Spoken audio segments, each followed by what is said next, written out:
Foster by Keegan. 1. Early on a Sunday, after first Mass in Clonagall, my father, instead of taking me home, drives deep into Wexford towards the coast, where my mother's people came from. It is a hot day, bright, with patches of shade and greenish, sudden light along the road. We passed through the village of Shillelagh, where my father lost our red shorthorn in a game of 45, and on past the mart in Carnew, where the man who won the heifer sold her shortly afterwards. My father throws his hat on the passenger seat, winds down the window, and smokes. I shake the plaits out of my hair, and lie flat on the back seat, looking up through the rear window. In places, there's a bare blue sky. In places, the blue is chalked over with clouds, but mostly it is a heady mixture of sky and trees, scratched over by ESB wires, across which, every now and then, small, brownish flocks of vanishing birds race. I wonder what it will be like, this place belonging to the Kinsellers. I see a tall woman standing over me, making me drink milk still hot from the cow. I see another, less likely version of her, in an apron, pouring pancake batter onto a frying pan, asking, would I like another, the way my mother sometimes does when she is in good humour. The man will be no taller than her. He will take me to town on the tractor and buy me red lemonade and crisps, or he'll make me clean out sheds and pick stones and pull ragweed and docks out of the fields. I see him taking what I hope will be a 50p piece from his pocket, but it turns out to be a handkerchief. I wonder if they live in an old farmhouse or a new bungalow, whether they will have an outhouse or an indoor bathroom with a toilet and running water. I picture myself lying in a dark bedroom with other girls, saying things we won't repeat when morning comes. An age, it seems, passes before the car slows and turns into a tarred, narrow lane. Then a thrill as the wheels slam over the metal bars of a cattle grid. On either side, thick hedges are trimmed square. At the end of the lane, there's a long white house with trees whose limbs are trailing the ground. Da, I say, the trees. What about 'em? They're sick, I say. They're weeping willows, he says, and clears his throat. In the yard, tall, shiny panes reflect our coming. I see myself looking out from the back seat, wild as a gypsy child, with my hair all loose, but my father at the wheel looks just like my father, a big, loose hound whose coat is littered with the shadows of the trees, lets out a few rough, half-hearted barks, then sits on the step and looks back at the doorway where the man has come out to stand. He has a square body like the men my sisters sometimes draw, but his eyebrows are white to match his hair. He looks nothing like my mother's people, who are all tall with long arms, and I wonder if we have not come to the wrong house. Dan, the man says, and tightens himself. What way are you? John, Da says. They stand looking out over the yard for a moment, and then they are talking rain. How little rain there is, how the fields need rain, how the priest in Kilmuckridge prayed for rain that very morning, how a summer like it has never before been known. There is a pause during which my father spits, and then their conversation turns to the price of cattle, the EEC, butter mountains, the cost of lime and sheep dip. It is something I am used to, this way men have of not talking. They like to kick a divot out of the grass with a boot heel, to slap the roof of a car before it takes off, to spit, to sit with their legs wide apart as though they do not care. When Mrs. Kinsella comes out, she pays no heed to the men. She is even taller than my mother, with the same black hair, but hers is cut tight like a helmet. She's wearing a printed blouse and brown, flared trousers. The car door is opened, and I am taken out and kissed. My face, being kissed, turns hot against hers. "The last time I saw you, you were in the pram," she says, and stands back, expecting an answer. "The pram's broken." "What happened to it at all?"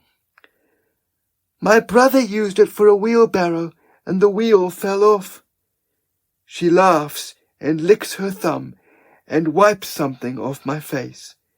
I can feel her thumb, softer than my mother's, wiping whatever it is away. When she looks at my clothes, I see my thin cotton dress, my dusty sandals, through her eyes. There's a moment when neither of us knows what to say. A queer, ripe breeze is crossing the yard. "Come on in, Leonov." She leads me into the house. There's a moment of darkness in the hallway. When I hesitate, she hesitates with me.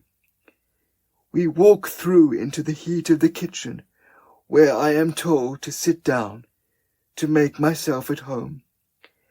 Under the smell of baking, there's some disinfectant, some bleach. She lifts a rhubarb tart out of the oven and puts it on the bench to cool. Syrup on the point of bubbling over, thin leaves of pastry baked into the crust. A cool draught from the door blows in, but here it is hot and still and clean. Tall ox-eyed daisies are still as the tall glass of water they are standing in.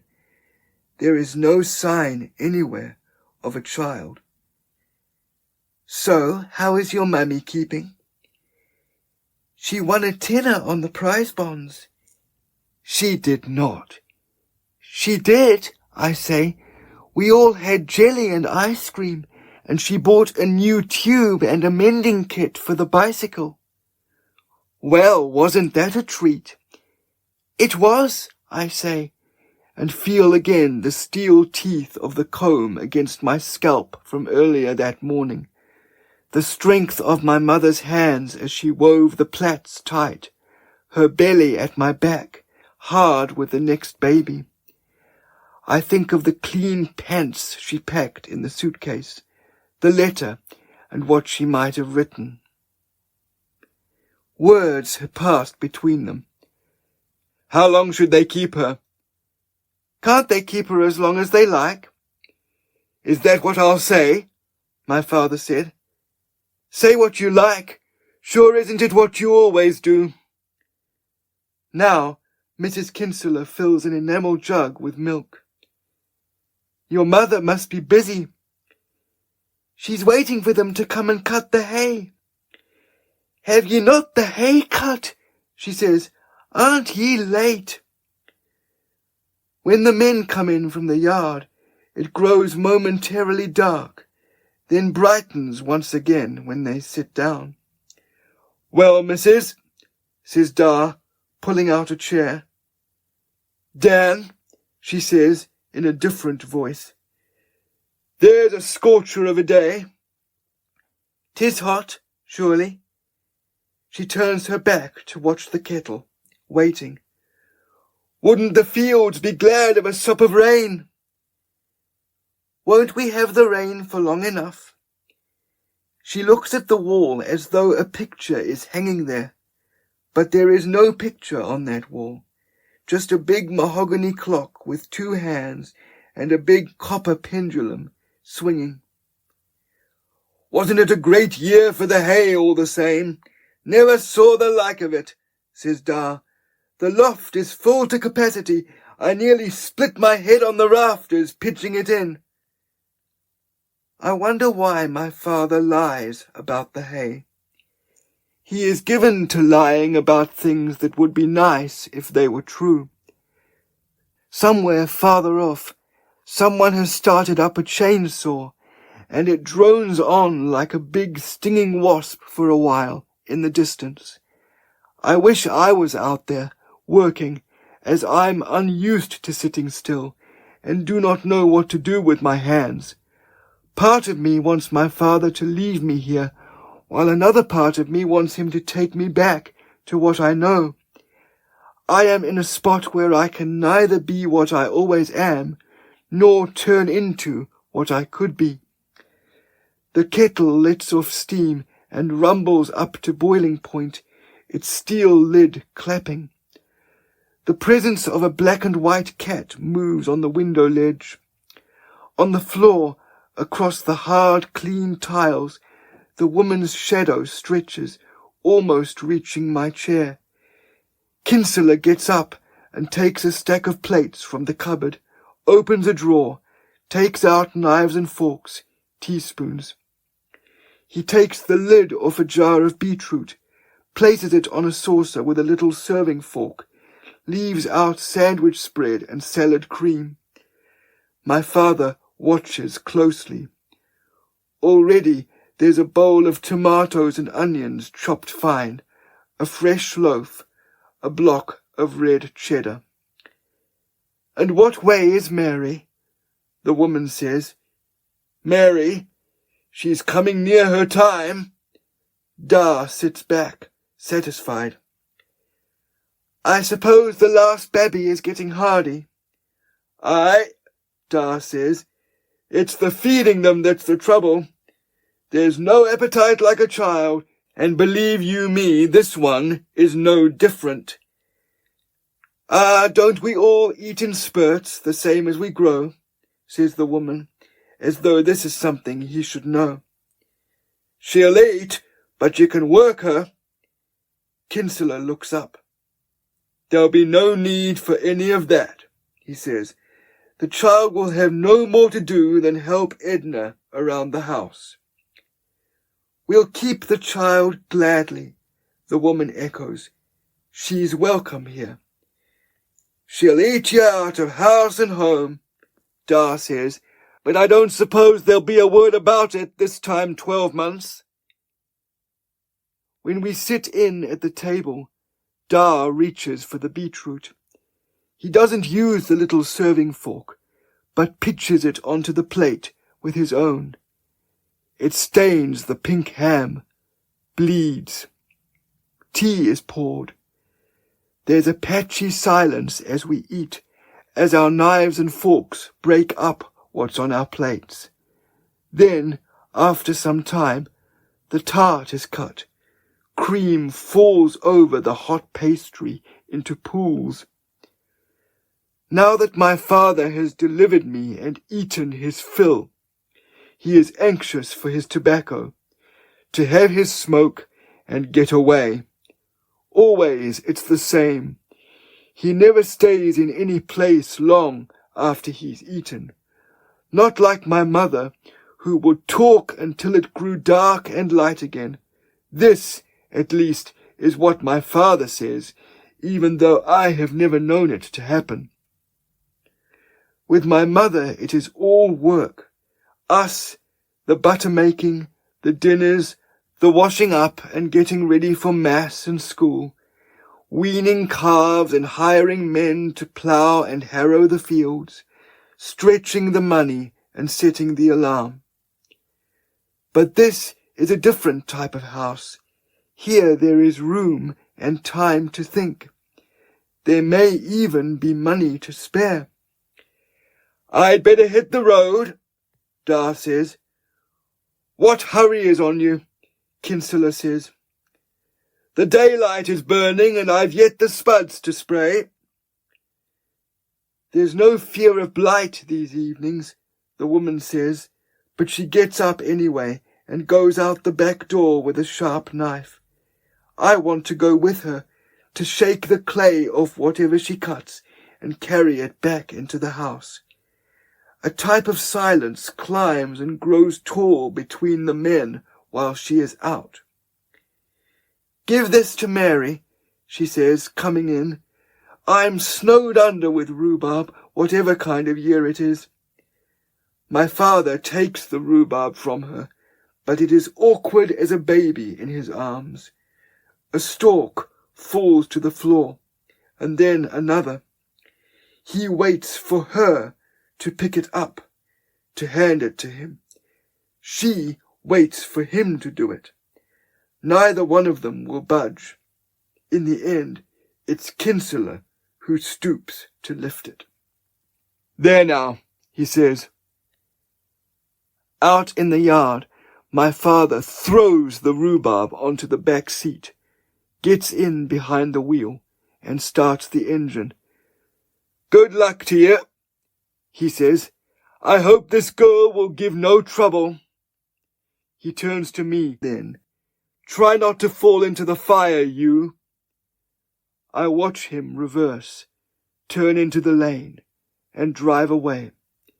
I hear the wheels slam over the cattle grid, then the changing of gears and the noise of the motor going back the road we came.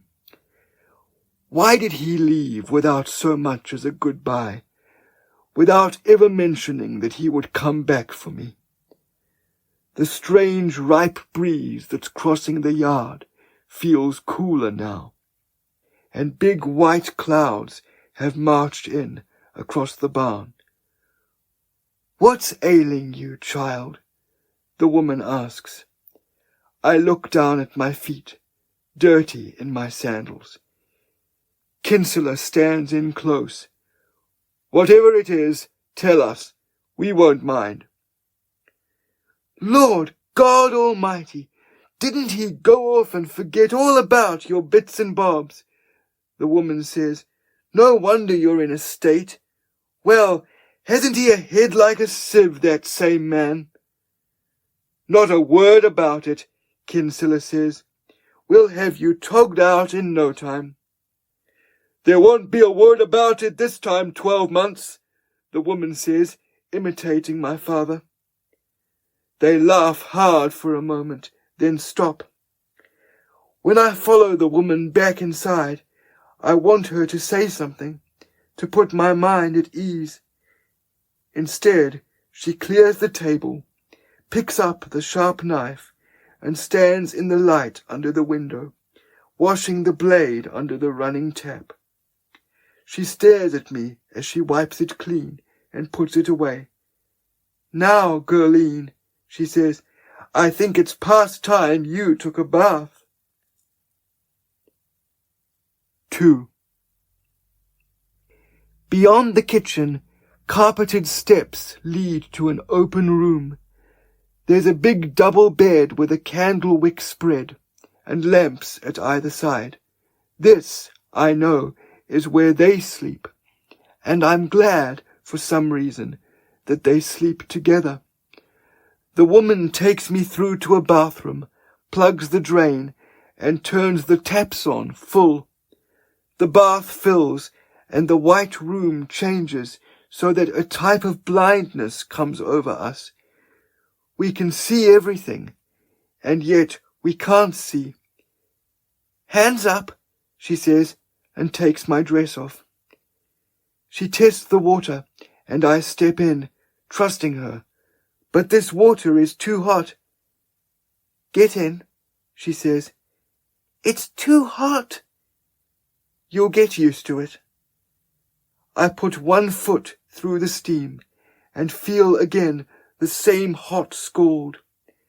I keep my foot in the water, and then, when I think I can't stand it any longer, my thinking changes, and I can. This water is deeper and hotter than any I have ever bathed in. Our mother bathes us in what little she can, and sometimes makes us share. After a while, I lie back and through the steam watch the woman as she scrubs my feet. The dirt under my nails she prizes out with tweezers. She squeezes shampoo from a plastic bottle, lathers my hair, and rinses the lather off. Then she makes me stand and soaps me all over with a cloth. Her hands are like my mother's hands, but there is something else in them too, something I have never felt before, and have no name for. I feel at such a loss for words, but this is a new place, and new words are needed. Now's your clothes, she says. I don't have any clothes. Of course you don't. She pauses. Would some of our old things do you for now? I don't mind. Good girl. She takes me to another bedroom past theirs, at the other side of the stairs, and looks through a chest of drawers. Maybe these will fit you. She is holding a pair of old-fashioned trousers and a new plaid shirt. The sleeves and legs are too long, but she rolls them up and tightens the waist with a canvas belt to fit me. There now, she says. Mammy says I have to change my pants every day. And what else does your mammy say? She says you can keep me for as long as you like. She laughs at this and brushes the knots out of my hair and turns quiet. The windows in this room are open, and through these I see a stretch of lawn, a vegetable garden, edible things growing in rows, red spiky dahlias, a crow with something in his beak, which he slowly breaks in two and eats, one half and then the other. Come down to the well with me, she says. Now? Does now not suit you? Something about the way she says this makes me wonder if it's something we are not supposed to do. Is this secret? What? I mean, am I not supposed to tell? She turns me round to face her. I have not really looked into her eyes until now. Her eyes are dark blue, pebbled with other blues. There are no secrets in this house. Do you hear? I don't want to answer back, but feel she wants an answer. Do you hear me? Yeah. It's not yeah. It's yes. What is it? It's yes. Yes what? Yes, there are no secrets in this house. When there's a secret, she says, there's shame, and shame is something we can do without. Okay. I take big breaths so I won't cry. She puts her arm around me. You're just too young to understand. As soon as she says this, I realize she is just like everyone else, and wish I was back at home, so that all the things I do not understand could be the same as they always are. Downstairs, she fetches the zinc bucket from the scullery and takes me down the fields. At first, I feel uneasy in the strange clothes, but walking along, I grow that bit easier. Kinsella's fields are broad and level, divided in strips with electric fences, which she says I must not touch unless I want a shock. When the wind blows, sections of the longer grass bend over, turning silver. On one strip of land, tall Frisian cows stand all around us, grazing. Some of them look up as we pass, but not one of them moves away. They have huge bags of milk and long teats. I can hear them pulling the grass up from under the roots. The breeze, crossing the rim of the bucket, whispers sometimes as we walk along. Neither one of us talks, the way people sometimes don't when they are happy. But as soon as I have this thought, I realize its opposite is also true. Soon we climb over a stile and follow a parched path worn through the grass. The path goes on, snakes through a long field over which white butterflies skim and dart, and we wind up at a small iron gate where broad stone steps slope down to a well of dark water. The woman leaves the bucket on the grass and holds my hand, comes with me. "Look," she says, "what water is here. Who'd ever think there wasn't so much as a shower since the first of the month? Down here it is cool and still, and when I breathe, I hear the sound my breath makes over the still mouth of the well. So I breathe harder for a while to feel these sounds I make coming back." The woman stands behind, not seeming to mind each breath coming back, as though they are hers. "Taste it," she says. "What?" "Use the dipper." She points. Hanging on the wall is a mug, a shadow cupped in the dusty enamel. I reach out and take it from the nail. She holds the belt of my trousers so I won't fall in. "It's deeper than you'd think," she says. "Be careful." The sun, at a slant now, throws a rippled version of how we look back at us. For a moment, I am afraid. I wait until I see myself, not as I was when I arrived, looking like a gypsy child, but as I am now, clean, in different clothes, with the woman behind me. I dip the ladle and bring it to my lips. This water is cool and clean as anything I have ever tasted. It tastes of my father leaving, of him never having been there, of having nothing after he was gone. I dip it again and lift it level with the sunlight.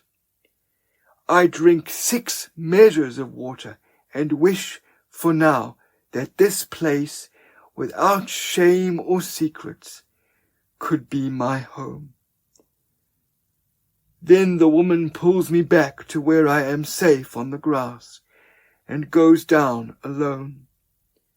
The bucket floats on its side for a moment before it sinks and swallows, making a grateful sound, a glug, before it's torn away and lifted. Walking back along the path and through the fields, holding her hand, I feel I have her balanced. Without me, I am certain she would tip over. I wonder how she manages when I am not here, and conclude that she must ordinarily fetch 2 buckets. I try to remember another time when I felt like this, and am sad because I can't remember a time, and happy too because I cannot. That night I expect her to make me kneel down, but instead she tucks me in and tells me I can say a few little prayers in my bed, if that is what I ordinarily do. The light of the day is still shining bright through the panes. She is just about to hang a blanket over the curtain rail to block it out when she pauses. "Would you rather I left it?" "Yeah," I say. "Yes." "Are you afraid of the dark?" I want to say I am afraid, but am too afraid to say so. Never mind, she says. It doesn't matter. You can use the toilet past our room, but there's a chamber pot there too, if you'd prefer. I'll be all right, I say. Is your mammy all right? What do you mean? Your mammy. Is she all right? She used to get sick in the mornings, but now she doesn't. Why isn't the hay in? She hasn't enough money to pay the man. She only just paid him for last year. God help her. She smooths the sheet across me, pleats it. Do you think she will be offended if I send her a few bob? Offended? Do you think she'd mind? I think about this for a while. Think about being my mother. She wouldn't, but Da would. Ah, yes, she says. Your father. She leans over me then and kisses me, a plain kiss, and says good night. I sit up when she is gone and look around the room. Trains of every colour race across the wallpaper. There are no tracks for these trains, but here and there a small boy stands off in the distance, waving. He looks happy, but some part of me feels sorry for every version of him. I roll onto my side and, though I know she wants neither, wonder if my mother will have a girl or a boy this time. I think of my sisters, who will not yet be in bed. They will have thrown their clay buns against the gable wall of the outhouse, and when the rain comes, the clay will soften and turn to mud. Everything changes into something else, turns into some version of what it was before. I stay awake for as long as I can, then make myself get up and use the chamber pot, but only a dribble comes out. I go back to bed, more than half afraid, and fall asleep. At some point later in the night, it feels much later, the woman comes in. I grow still and breathe as though I have not wakened. I feel the mattress sinking, the weight of her on the bed. God help you, child, she whispers. If you were mine, I'd never leave you in a house with strangers. 3. I wake in this new place to the old feeling of being hot and cold all at once. Mrs. Kinsella does not notice until later in the day, when she is stripping the bed. Lord God Almighty, she says. What? Would you look? She says. What? I want to tell her right now, to admit it and be sent home so it will be over. These old mattresses, she says, they weep. They're always weeping. What was I thinking of putting you on this? We drag it down the stairs, out into the sunlit yard. The hound comes up and sniffs it, ready to cock his leg. Get off, you, she shouts in an iron voice. What's all this? Kinsella has come in from the fields. It's the mattress, she says. The bloody thing is weeping. Didn't I say it was damp in that room? In fairness, he says, you did. But you shouldn't have dragged that downstairs on your own. I wasn't on my own, she says. I had help. We scrub it with detergent and hot water, and leave it there in the sun to dry. That's terrible, she says. A terrible start altogether. After all that, I think we need a rasher. She heats up the pan and fries rashers and tomatoes cut in halves with the cut side down. She likes to cut things up, to scrub and have things tidy, and to call things what they are. Rashers, she says, putting the rashers on the spitting pan. Run out there and pull a few scallions, good girl. I run out to the vegetable garden, pull scallions, and run back in, fast as I can, as though the house is on fire and it is water I've been sent for. I'm wondering whether there's enough, but Mrs. Kinsella laughs. Well, we'll not run short anyhow. She puts me in charge of the toast, lighting the grill for me, showing how the bread must be turned when one side is brown, as though this is something I haven't ever done, but I don't really mind. She wants me to get things right, to teach me. Are we ready? Yeah, I say. Yes. Good girl. Go out there and give himself a shout. I go out and call the call my mother taught me down the fields. Kinsella comes in a few minutes later, laughing.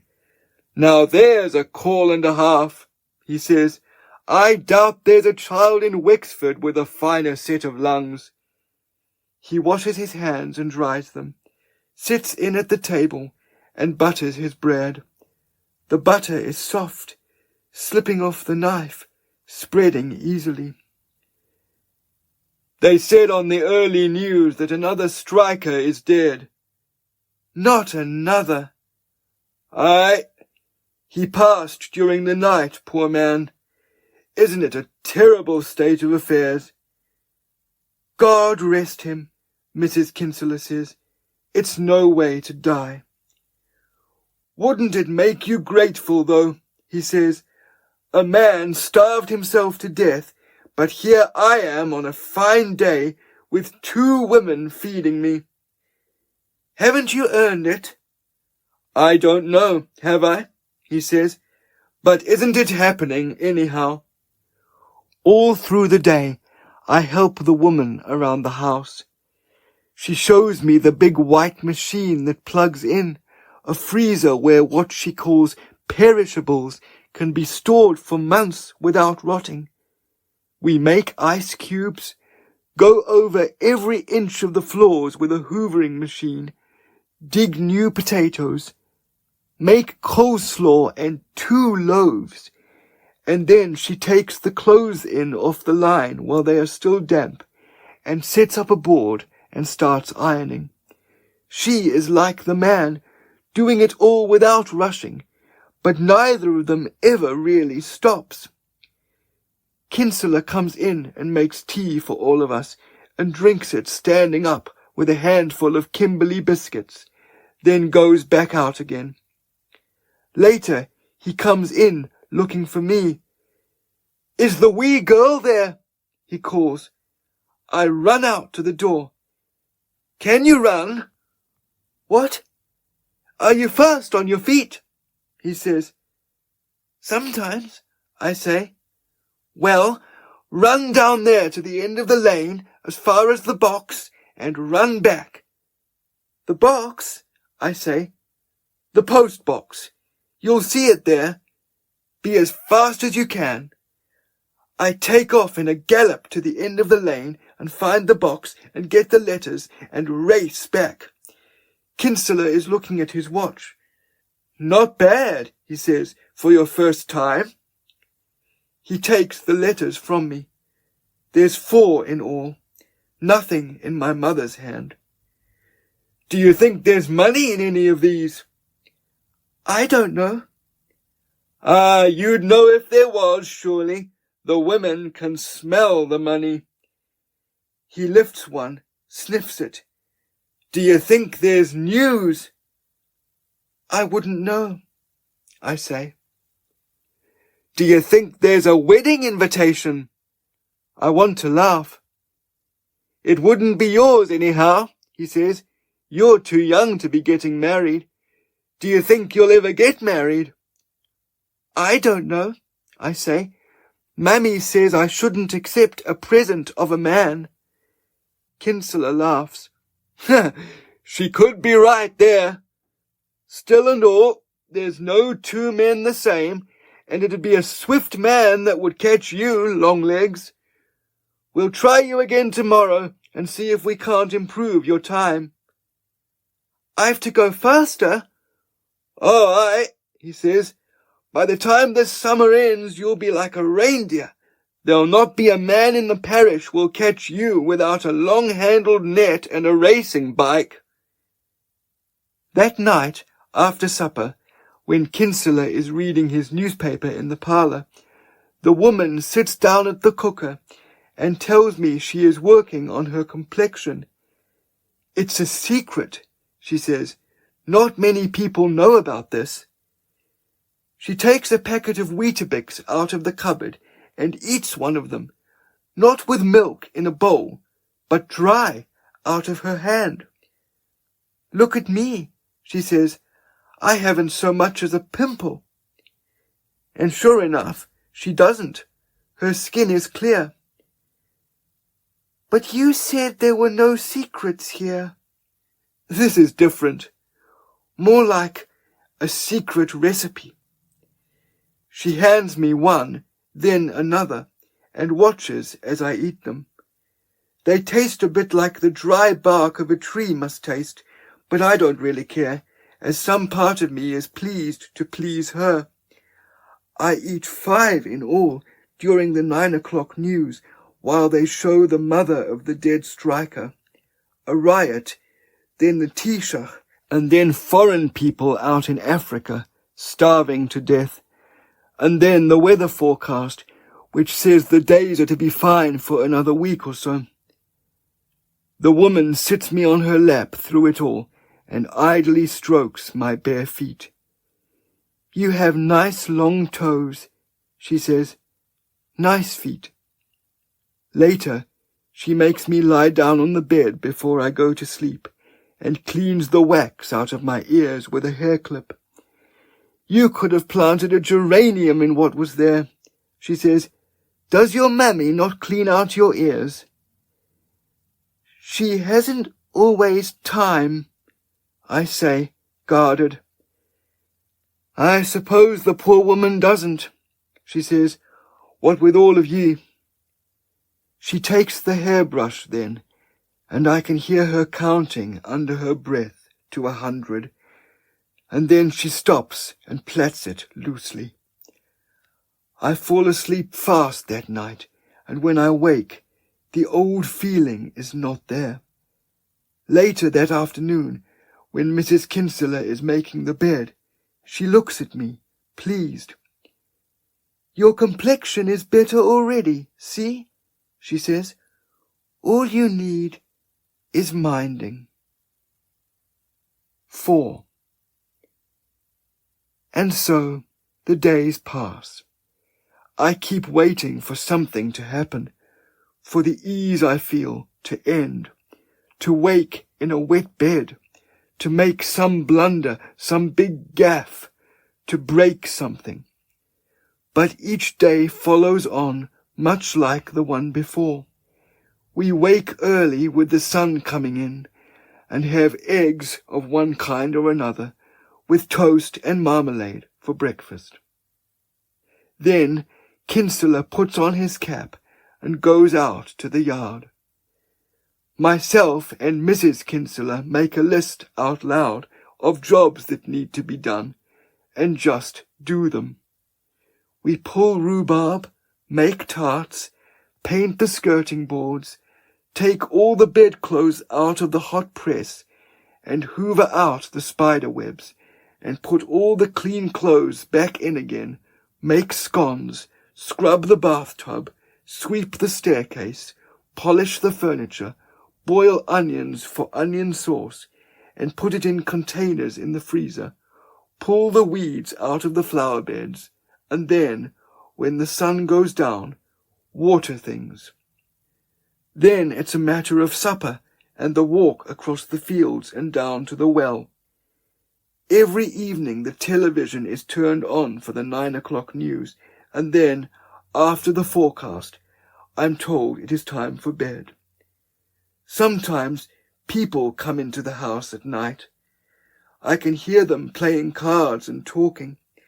They curse and accuse each other of reneging and dealing off the bottom, and coins are thrown into what sounds like a tin dish, and sometimes all the coins are emptied out into what sounds like a stash that's already there. Once somebody came in and played the spoons. Once there was something that sounded just like a donkey, and Mrs. Kinsella came up to fetch me, saying I may as well come down, as nobody could get a wink of sleep with the ass Casey in the house. I went down and ate a dozen macaroons, and then 2 men came to the door selling lines for a raffle, whose proceeds, they said, would go towards putting a new roof on the school. Of course, Kinsella said. We didn't really think. Come on in, Kinsella said. Just 'cause I've none of my own doesn't mean I'd see the rain falling in on anyone else's. And so they came in, and more tea was made, and the woman emptied out the ashtray and dealt the cards, and said she hoped the present generation of children in that school, if they were inclined towards cards, would learn the rules of 45 properly, because it was clear that this particular generation was having difficulties, that some people weren't at all clear on how to play, except for sometimes when it suited them. Oh, there's shots over the bow. You have to listen to thunder. Easy knowing whose purse is running low. It's ahead I am, Mrs. Kinsella said, and it's ahead I'll be when it's over. And this, for some reason, made the ass Casey bray, which made me laugh, and then they all started laughing, until one of the men said, Is it a tittering match we have here, or are we going to play cards? Which made the ass Casey bray once more, and the laughter started over again.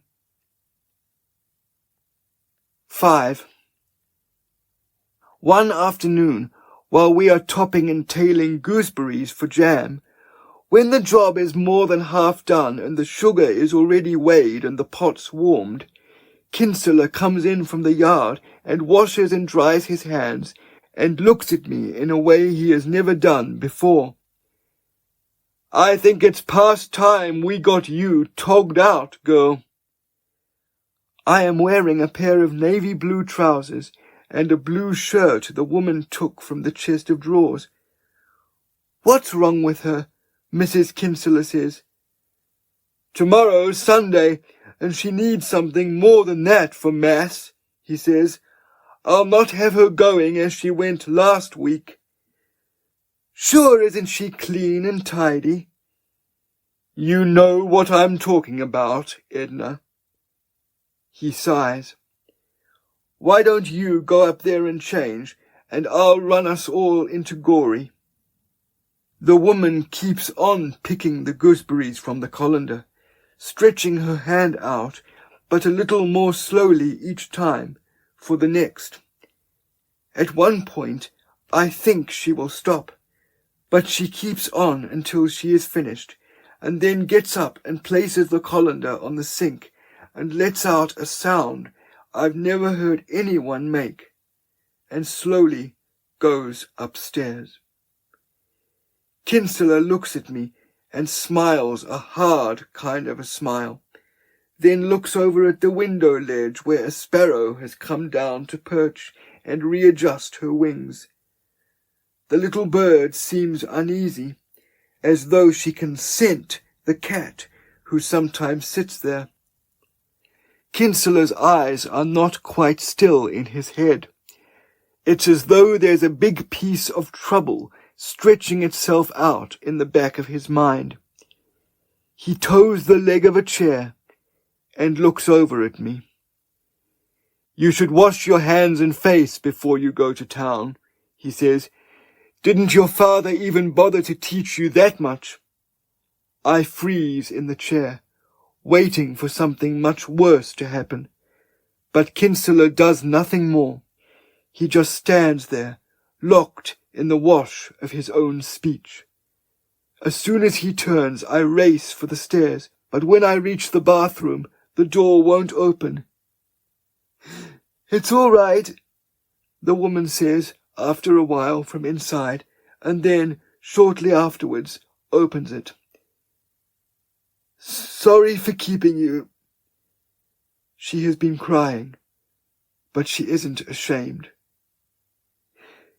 "It'll be nice for you to have some clothes of your own," she says then, wiping her eyes. "And Gorey is a nice town. I don't know why I didn't think of taking you there before now." Town is a crowded place with a wide main street. Outside the shops, so many different things are hanging in the sun. There are plastic nets full of beach balls, blow-up toys. A see-through dolphin looks as though he is shivering in a cold breeze. There are plastic spades and matching buckets, moulds for sandcastles, grown men digging ice cream out of tubs with little plastic spoons, potted plants that feel hairy to the touch, a man in a van selling dead fish. Kinsella reaches into his pocket and hands me something. "You'll get a chalk ice out of that." I open my hand and stare at the pound note. "Couldn't she buy half a dozen chalk ices out of that?" the woman says. "Ah, what is she for, only for spoiling?" Kinsella says. "What do you say?" the woman asks me. "Thanks," I say. "Thank you." "Well, stretch it out and spend it well," Kinsella laughs. The woman takes me to the draper's where she buys a packet of darning needles at a counter and 4 yards of oilcloth printed with yellow pears. Then we go upstairs where the clothing is kept. She picks out cotton dresses and some pants and trousers and a few tops, and we go in behind a curtain so I can try them on. "Isn't she tall?" says the assistant. "We're all tall," says the woman. "She's the spit and image of her mammy. I can see it now," the assistant says, and then says the lilac dress is the best fit and the most flattering, and Mrs. Kinsella agrees. She buys me a printed blouse, too, with short sleeves, much like the one she wore the day I came, dark blue trousers, and a pair of patent leather shoes with a little strap and a buckle on the front, some panties and white ankle socks. The girl hands her the docket, and Mrs. Kinsella takes out her purse and pays for it all. "Well may you wear," the assistant says. "Isn't your mammy good to you?" Out in the street, the sun feels strong again, blinding. Some part of me wishes it would go away, that it would cloud over, so I could see properly. We meet people the woman knows. Some of these people stare at me and ask who I am. One of them has a new baby in a pushchair. Mrs. Kinsella bends down and coos, but the child just slobbers a little and starts to cry. "He's making strange," the mother says. "Pay no heed." We meet another woman with eyes like picks, who asks whose child I am, who I am belonging to.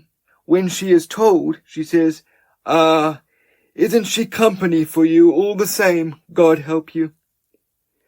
Mrs. Kinsella stiffens. "You must excuse me," she says, "but this man of mine is waiting, and you know what these men are like. Like thickened bulls they are," the woman says. "Haven't an ounce of patience." God forgive me, but if I ever run into that woman again, it will be too soon, says Mrs. Kinsella when we have turned the corner. We go to the butcher's for rashers and sausages and a horseshoe of black pudding, to the chemist where she asks for antacid, and then on down to a little shop she calls the gift gallery, where they sell cards and notepaper and pretty pieces of jewellery from a case of revolving shelves. Isn't your mammy's birthday coming up shortly? Yes, I say, without being sure. Well, pick out a card for her, so. She tells me to choose, and I pick a card with a frightened-looking cat sitting in front of a bed of yellow dahlias. Not long now till they'll be back to school, says the woman behind the counter. Isn't it a great relief to have them off your back? This one is no trouble, Mrs. Kinsella says, and pays for the card, along with some sheets of notepaper and a packet of envelopes. It's only missing her I'll be when she is gone. The woman grunts. Before we go back to the car, Mrs. Kinsella lets me loose in a sweet shop. I take my time choosing, hand over the pound note, and take back the change. Didn't you stretch it well, she says when I come out. Kinsella is parked in the shade, with the windows open, reading the newspaper. Well, he says, did you get sorted? Aye, Mrs. Kinsella says. All's done. Grand, he says. I give him the chalk ice and her the flake, and lie on the back seat, eating the hard gums, careful not to choke as we cross over bumps in the road. I listen to the change rattling in my pocket, the wind rushing through the car, and their talk, scraps of news being shared between them in the front. When we turn into the yard, another car is parked outside the door. A woman is on the front step, pacing with her arms crossed. Isn't that Harry Redmond's girl? I don't like the look of this, says Kinsella. Oh, John, the woman says, rushing over. I'm sorry to trouble you, but didn't our Michael pass away, and there's not a soul at home. They're all out on the combines, and won't be back till God knows what hour, and I've no way of getting word to them. We're rightly stuck. Would you ever come down and give us a hand digging the grave? I don't know that this'll be any place for you, but I can't leave you here, the woman says later that day. So get ready and we'll go in the name of God. I go upstairs and change into the new dress, the ankle socks and shoes.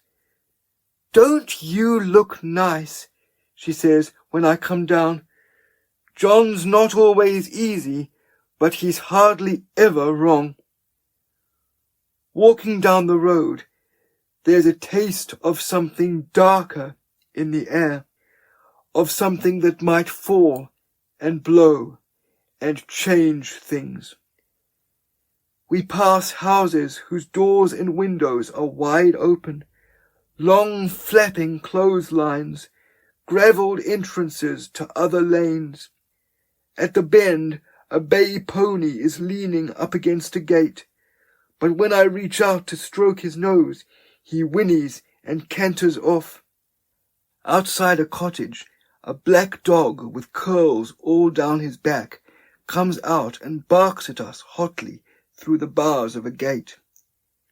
At the first crossroads, we meet a heifer who panics and finally races past us, lost.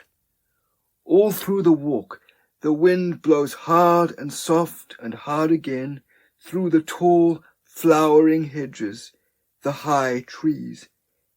In the fields, the combines are out cutting the wheat, the barley and oats, saving the corn, leaving behind long rows of straw. We meet men on tractors going in different directions, pulling balers to the fields and trailers full of grain to the co-op. Birds swoop down, brazen, eating the fallen seed off the middle of the road. Farther along, we meet two bare-chested men, their eyes so white in faces so tanned and dusty.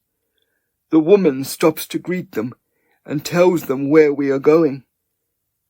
God rest him, didn't he go quick in the end? One man says. Aye, says the other, but didn't he reach his 70? What more can any of us hope for? We keep on walking, standing in tight to the hedges, the ditches, letting things pass. Have you been to a wake before? Mrs. Kinsella asks. I don't think so. Well, I might as well tell you. There will be a dead man here in a coffin, and lots of people, and some of them might have a little too much taken. What will they be taking? Drink, she says. When we come to the house, several men are leaning against a low wall, smoking. There's a black ribbon on the door, and hardly a light shining from the house, but when we go in, the kitchen is bright and packed with people who are talking. The woman who asked Kinsella to dig the grave is there, making sandwiches. There are big bottles of red and white lemonade, stout, and in the middle of all this, a big wooden box with an old dead man lying inside of it. His hands are joined, as though he had died praying, a string of rosary beads around his fingers. Some of the men are sitting around the coffin, using the part that's closed as a counter on which to rest their glasses. One of these is Kinsella. There she is, he says. Longlegs, come over here. He pulls me onto his lap and gives me a sip from his glass. Do you like the taste of that? No. He laughs. Good girl. Don't ever get a taste for it. If you start, you might never stop, and you'd wind up like the rest of us. He pours red lemonade into a cup for me. I sit drinking it and eating the queen cakes out of the biscuit tin and looking at the dead man, hoping his eyes will open. The people come and go, drifting in and out, shaking hands, drinking and eating, and looking at the dead man, saying what a lovely corpse he is, and doesn't he look happy now that his end has come, and who was it that laid him out? They talk of the forecast and the moisture content of corn, of milk quotas, and the next general election. I feel myself getting heavy on Kinsella's lap. Am I getting heavy? Heavy, he says. You're like a feather, child. Stay where you are. I put my head against him, but am bored, and wish there were things to do, other children who would play. The girl's getting uneasy, I hear Mrs. Kinsella say. What's ailing her? Says another woman. Aye, it's no place for the child, really, she says. It's just I didn't like not to come, and I couldn't leave her behind. Sure, I'll take her home with me, Edna. I'm going now. Can't you call in and collect her on your way? Oh, she says, I don't know, should I? Mine would be a bit of company for her. Can't they play away out the back? And that man there won't budge as long as he has her on his knee. Mrs. Kinsella laughs. I've never heard her laugh like this. Sure, maybe if you don't mind you would, Mildred, she says. What harm is in it? And you know we'll not be long after you. Not a bother, the woman says. When we are out on the road and the goodbyes are said, Mildred strides on into a pace I can just about keep, and as soon as she rounds the bend, the questions start. She is eaten alive with curiosity. Hardly is one question answered before the next is fired. Which room did they put you into? Did Kinsella give you money? How much? Does she drink at night? Does he? Are they playing cards up there much? Who was there? What were the men selling the lines for? Did you say the rosary? Does she put butter or margarine in her pastry? Where does the old dog sleep? Is the freezer packed solid? Does she skimp on things, or is she allowed to spend? Are the child's clothes still hanging in the wardrobe? I answer them all easily, until the last. The child's clothes? Aye, she says. Sure, if you're sleeping in his room, you must surely know. Did you not look? Well, she had clothes I wore for all the time I was here, but we went to Gory this morning and bought all new things. This rig-out you're wearing now? God almighty, she says. Anybody would think you were going on for 100. I like it, I say. They told me it was flattering. Flattering, is it? Well, she says, I suppose it is, after living in the dead's clothes all this time. What do you mean? The Kinsella's young lad, you dope. Did you not know? I don't know what to say. That must have been some stone they rolled back to find you. Sure, didn't he follow that old hound of theirs into the slurry tank and drown? I keep on walking and try not to think about what she has said, even though I can think of little else. The time for the sun to go down is getting close, but the day feels like it isn't ending. I look at the sky and see the sun still high, and clouds, and, far away, a whitish moon coming out. They say John got the gun and took the hound down the field, but hadn't the heart to shoot him, the soft-hearted fool. We walk on between the bristling hedges, in which small things seem to rustle and move. Chamomile grows along these ditches, wood sage and wild mint, plants whose names my mother somehow found the time to teach me. Farther along, the same lost heifer is still lost in a different part of the road. And you know, the pair of them turned white overnight. What do you mean? Their hair, what else? But Mrs. Kinsella's hair is black. Black? Aye, black out of the dye-pot, you mean?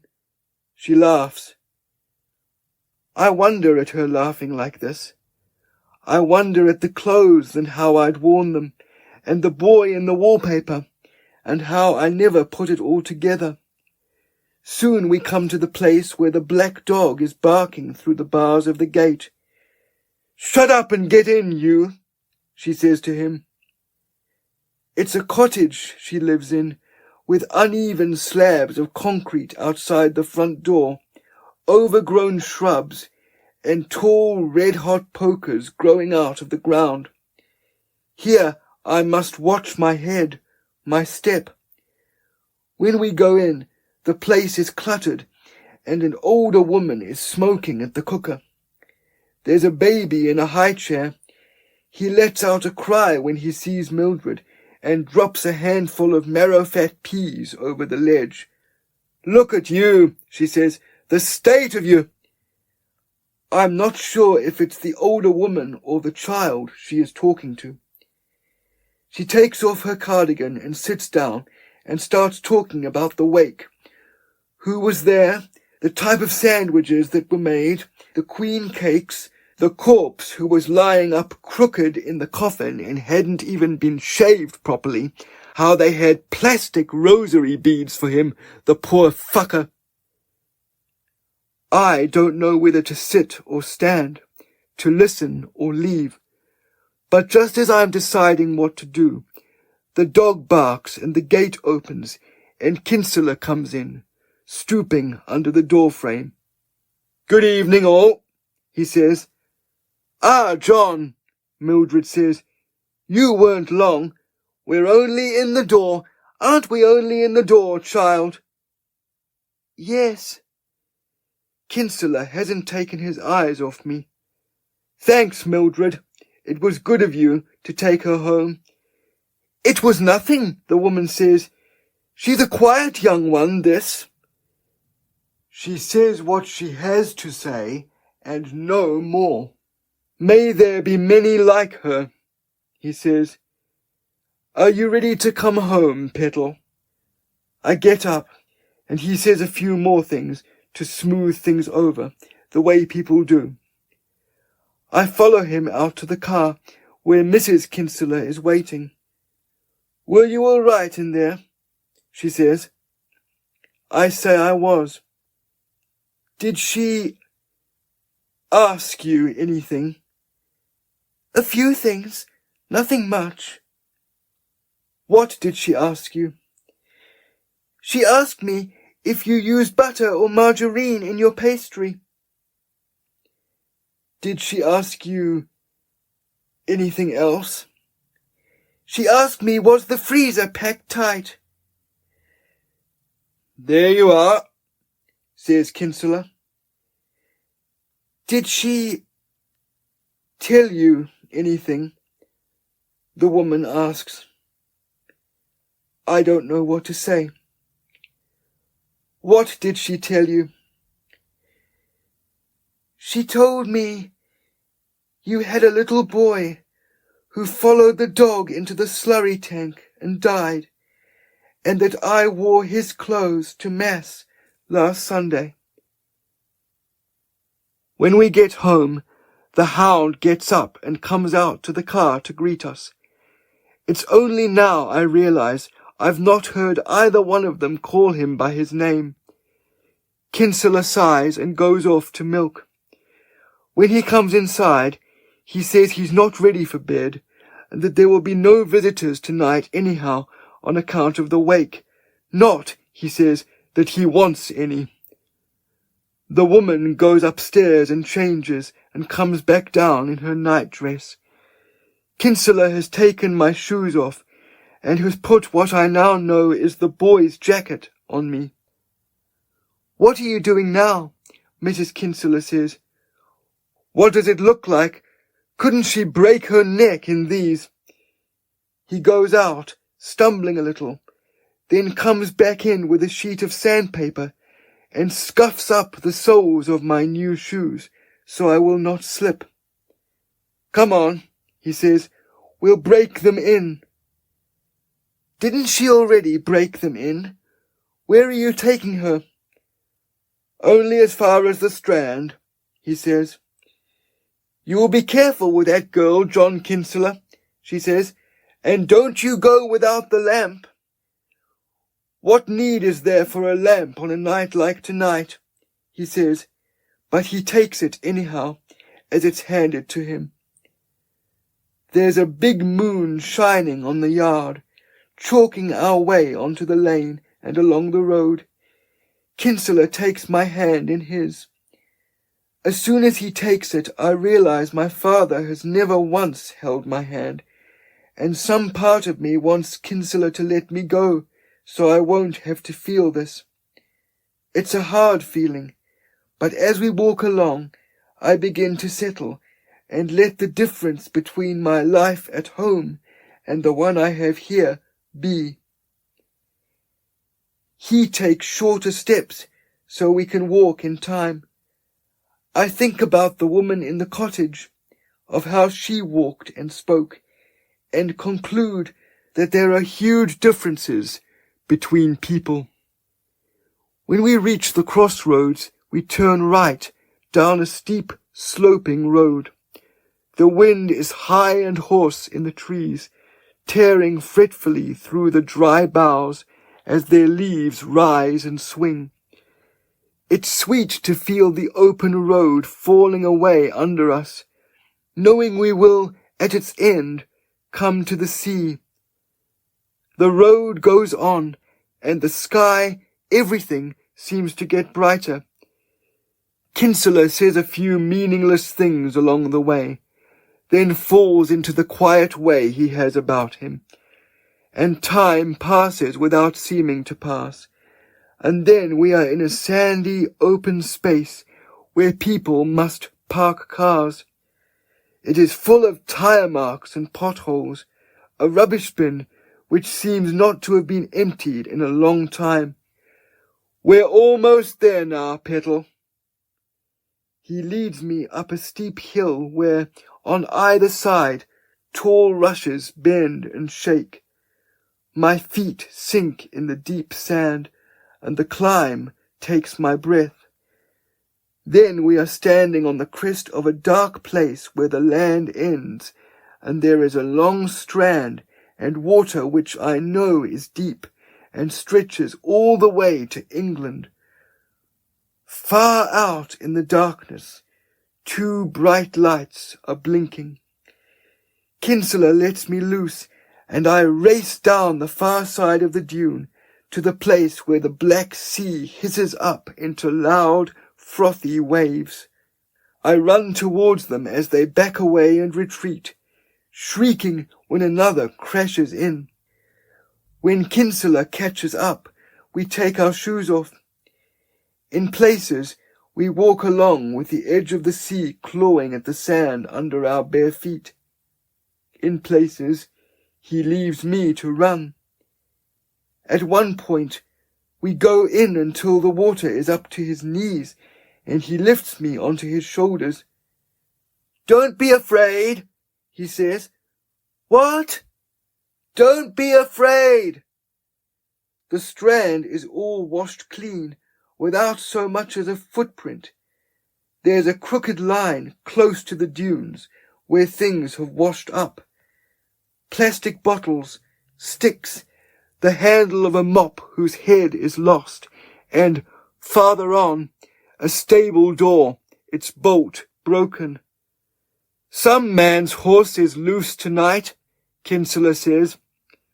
He walks on for a while then. It is quieter up here, away from the noise of the sea. "You know, the fishermen sometimes find horses out at sea. A man I know towed a colt in one time, and the horse lay down for a long time before he got up. And he was perfect. Tiredness was all it was, after being out so long. Strange things happen," he says. "A strange thing happened to you tonight. But Edna meant no harm. It's too good, she is. She wants to find the good in others, and sometimes her way of finding that is to trust them, hoping she'll not be disappointed. But she sometimes is." He laughs then, a queer, sad laugh. I don't know what to say. "You don't ever have to say anything," he says. "Always remember that as a thing you need never do. Many's the man lost much just because he missed a perfect opportunity to say nothing." Everything about the night feels strange. To walk to a sea that's always been there, to see it and feel it and fear it in the half-dark, and to listen to this man saying things about horses out at sea, about his wife trusting others so she'll learn who not to trust. Things I don't fully understand, things which may not even be intended for me. We keep on walking until we come to a place where the cliffs and rocks come out to meet the water. Now that we can go no farther, we must turn back. Maybe the way back will somehow make sense of the coming. Here and there, flat white shells lie shining and washed up on the sand. I stoop to gather them. They feel smooth and clean and brittle in my hands. We turn back along the beach and walk on, seeming to walk a greater distance than the one we crossed in reaching the place where we could not pass. And then the moon disappears behind a darkish cloud, and we cannot see where we are going. At this point, Kinsella lets out a sigh, stops, and lights the lamp. "Ah, the women are nearly always right all the same," he says. "Do you know what the women have a gift for?" "What?" "Eventualities. A good woman can look far down the line and smell what's coming before a man even gets a sniff of it." He shines the light along the strand to find our footprints, to follow them back. But the only prints he can find are mine. "You must have carried me there," he says. I laugh at the thought of me carrying him, at the impossibility, then realize it was a joke and that I got it. When the moon comes out again, he turns the lamp off, and by the moon's light we easily find and follow the path we took out of the dunes. When we reach the top, he won't let me put my shoes on, but does it for me. Then he does his own, and knots the laces. We stand then, to pause and look back out at the water. "See, there's 3 lights now where there was only 2 before." I look out across the sea. There, the 2 lights are blinking as before, but with another steady light shining in between. "Can you see it?" he says. "I can," I say. "It's there." And that is when he puts his arms around me and gathers me into them, as though I were his own. 6. After a week of rain, on a Thursday, the letter comes. It is not so much a surprise as a shock. Already I have seen the signs, the shampoo for head lice in the chemist shop, the fine-toothed combs. In the gift gallery there are copybooks stacked high, and different-coloured biros, rulers, mechanical drawing sets. At the hardware, the lunchboxes and satchels and hurling sticks are left out front, where the women will see them. We come home and take soup, dipping our bread, breaking it, slurping a little, now that we know each other. Afterwards, I follow Kinsella out to the hay-shed, where he makes me promise not to look while he is welding. I am following him around today, I realize, but I cannot help it. It is past the time for the post to come, but he does not suggest I fetch it until evening, until the cows are milked, and the milking parlour is swept and scrubbed. "I think it's time," he says, washing his boots with the hose. I get into position, using the front step as a starting block. Kinsella looks at his watch and slices the air with his hand. I take off, race down the yard, the lane, make a tight corner, open the box, get the letters, and race back to the step, knowing my time was not as fast as yesterday's. 19 seconds faster than your first run, Kinsella says, and a 2-second improvement on yesterday, despite the heavy ground. It's like the wind you are. He takes the letters and goes through them, but today, instead of making jokes about what's inside of each, he pauses. "Is that from Mammy?" "You know," he says, I think it could be. Do I have to go home?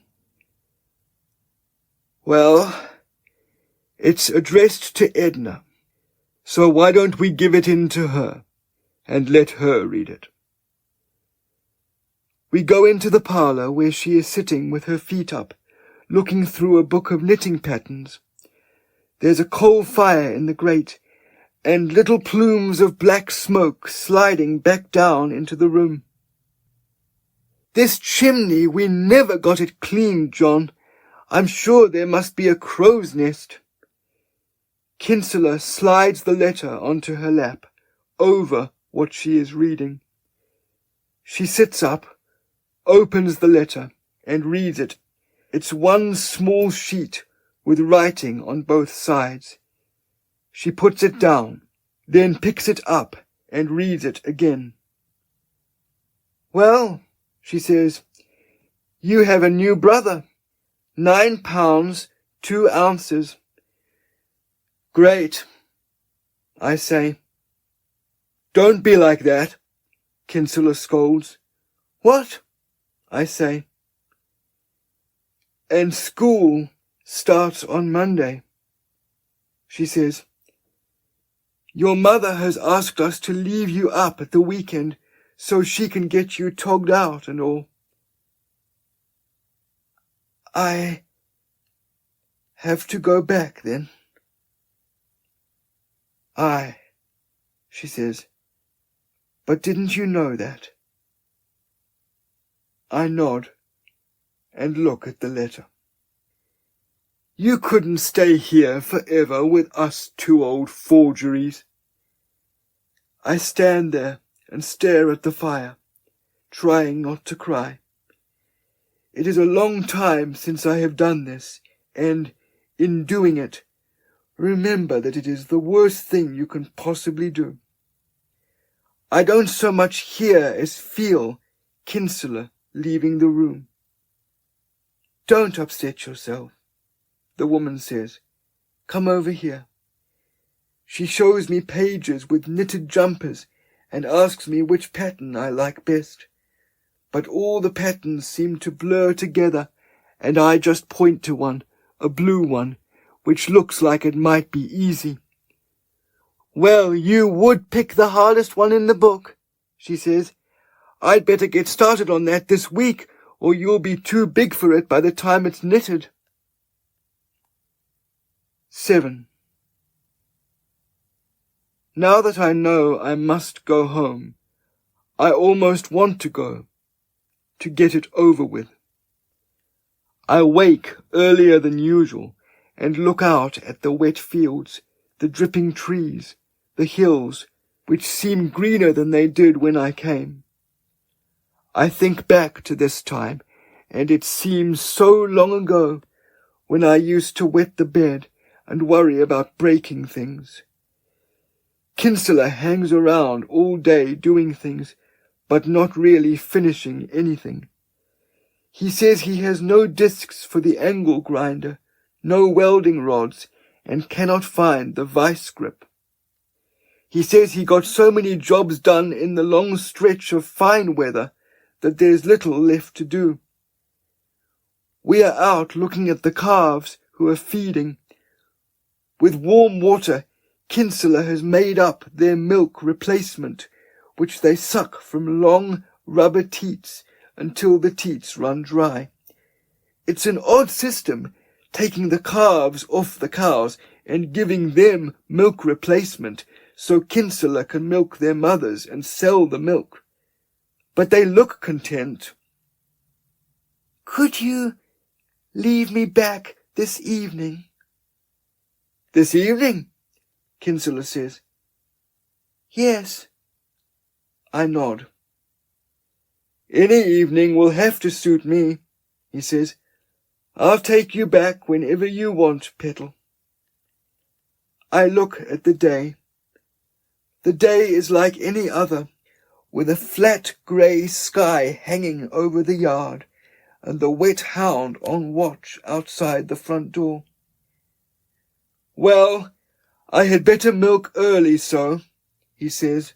Right, and goes on down the yard past me, as though I am already gone. The woman gives me a brown leather bag. You can keep this old thing, she says. We go nowhere, and I never have use for it. We fold what clothes I have and place them inside, along with the books we bought at Webb's in Gorey. Heidi, What Katie Did Next, The Snow Queen. At first I struggled with some of the bigger words, but Kinsella kept his fingernail under each, patiently, until I guessed it, or half-guessed it. And then I did this by myself until I no longer needed to guess, and read on. It was like learning to ride the bike.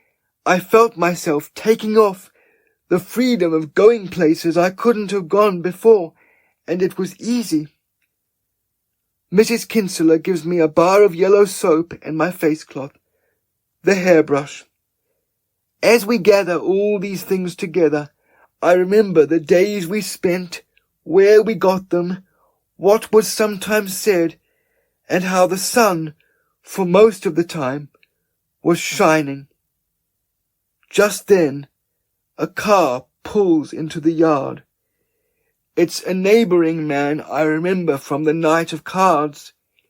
Edna, he says in a panic, is John about? He's out the dairy, she says. He should be finishing up now. He runs down the yard, heavy in his Wellington boots, and a minute later Kinsella sticks his head around the door.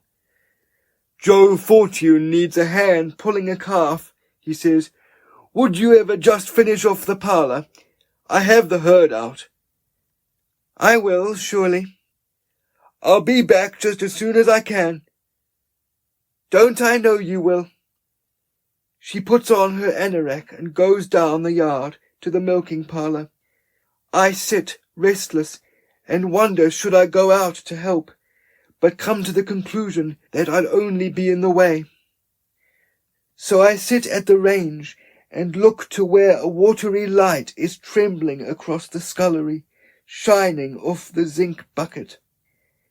I could go down to the well for water, so she would have the well water for her tea when she gets back home. It could be the last thing I do. I put on the boy's jacket and take up the bucket and walk down the fields. I know the way along the track and past the cows, the electric fences, could now find the well with my eyes closed. When I cross the stile, the path does not look like the same path we followed on that first evening here. The way is muddy now, and slippery in places. I trudge along towards the little iron gate and down the steps. The water is much higher these days. It was on the 5th step that first evening here, but now I stand on the first and see the edge of the water reaching up and just about sucking the edge of the step that's one down from me. I stand there, breathing, making the sounds for a while, to hear them coming back one last time. Then I bend down with the bucket, letting it float, then swallow and sink, as the woman does. But when I reach out with my other hand to lift it, another hand, just like mine, seems to come out of the water and pulls me in. 8. It is not that evening or the following one, but the evening after, on the Sunday, that I am taken home. After I came back from the well, soaked to the skin, the woman took one look at me and turned very still before she gathered me up and took me inside and made up my bed again. The following morning I didn't have a fever, but she kept me upstairs, bringing me hot drinks with lemon and cloves and honey, aspirin. "'Tis nothing but a chill she has," I hear Kinsella say. When I think of what could have happened. If you've said that once, you've said it 100 times. But nothing happened, and the girl is grand, and that's the end of it. I lie there with the hot water bottle, listening to the rain and reading my books, following what happens more closely, and making up something different to happen at the end of each time.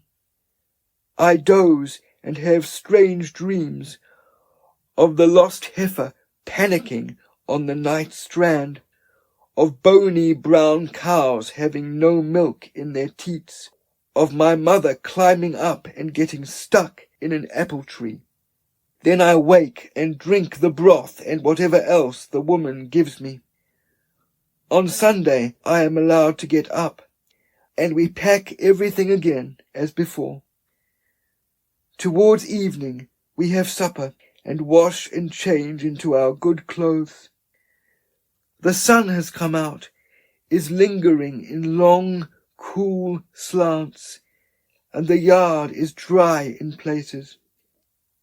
Sooner than I would like, we are ready and in the car, turning down the lane, going up through the street of Gorey, and on back along the narrow roads and through Kanu. That's where Da lost the red heifer playing cards, I say. Is that a fact? Kinsella says. Wasn't that some wager? Says the woman. It was some loss for him, says Kinsella. We carry on through Park Bridge, over the hill where the old school stands, and on down towards our car road. The gates in the lane are closed, and Kinsella gets out to open them.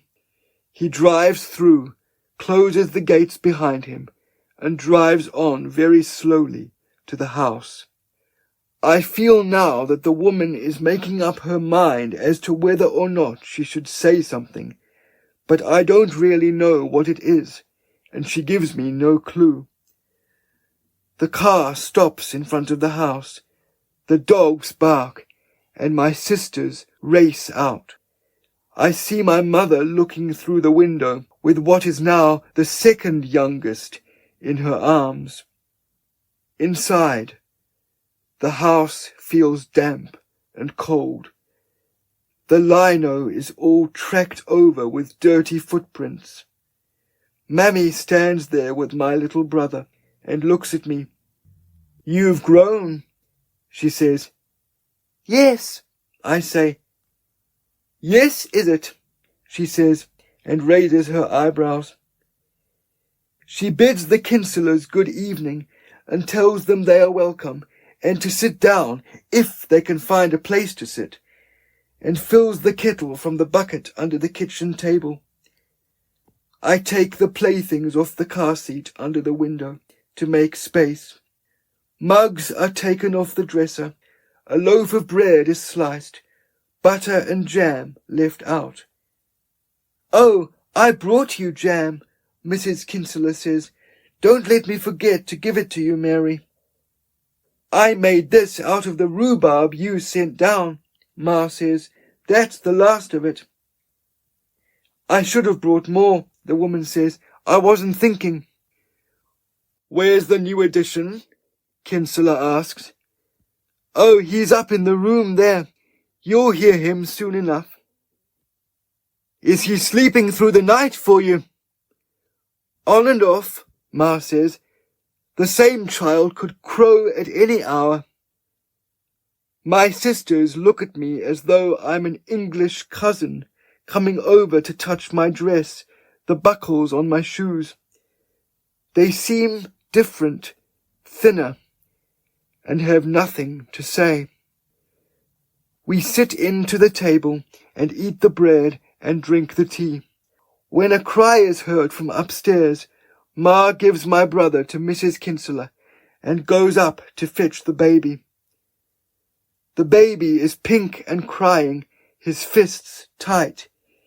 He looks bigger than the last, stronger. Isn't there a fine child, God bless him, Kinsella says.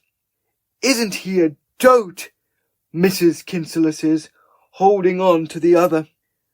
Ma pours more tea for them all with one hand and sits down and takes her breast out for the baby.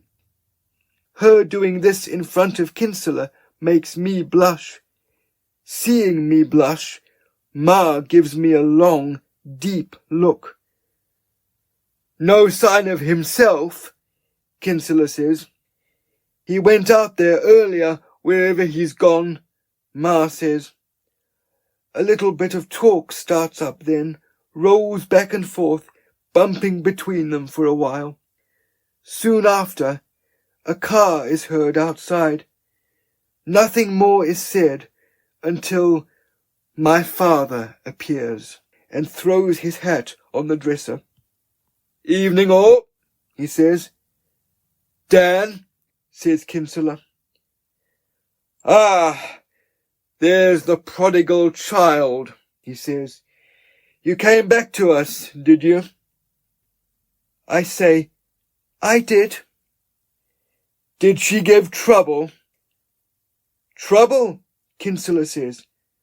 Good as gold she was, the same girl. Is that so? Says Da, sitting down. Well, isn't that a relief? You'll want to sit in, Mrs. Kinsella says, and get your supper. I had a liquid supper, Da says, down in Parkbridge. Ma turns the baby to the other breast and changes the subject. Have you no news at all from down your way? Not a stem, says Kinsella. All's quiet down with us. I sneeze then, and reach into my pocket for my handkerchief and blow my nose. Have you caught cold? Ma asks. No, I say hoarsely. You haven't? Nothing happened. What do you mean? I didn't catch cold, I say.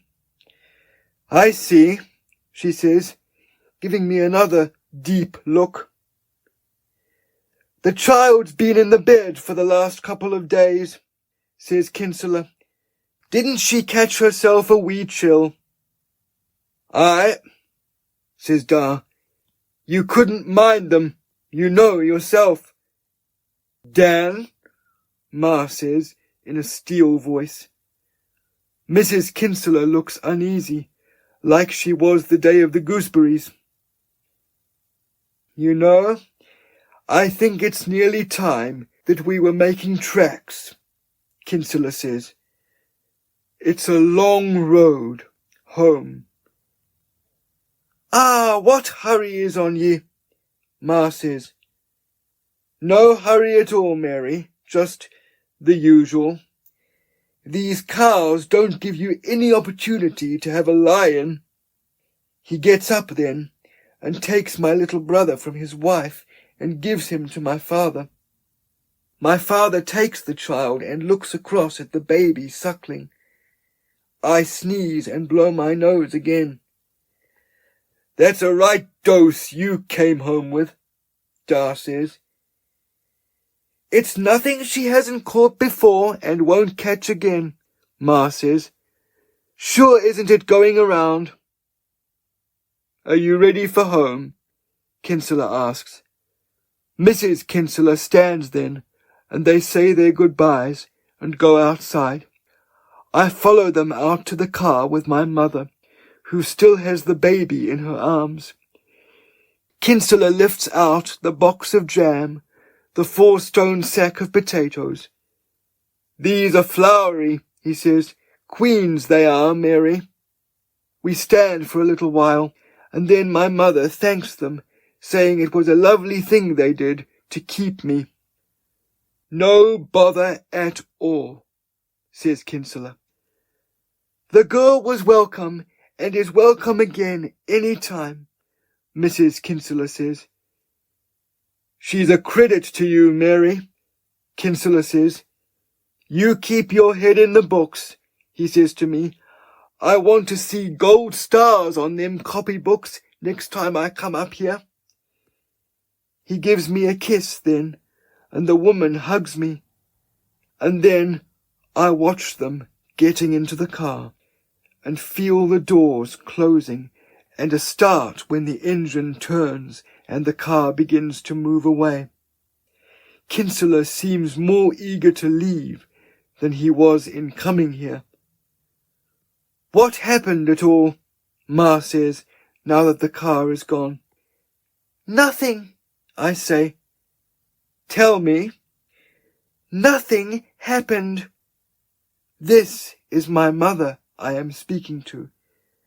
But I have learned enough, grown enough, to know that what happened is not something I need ever mention. It is my perfect opportunity to say nothing.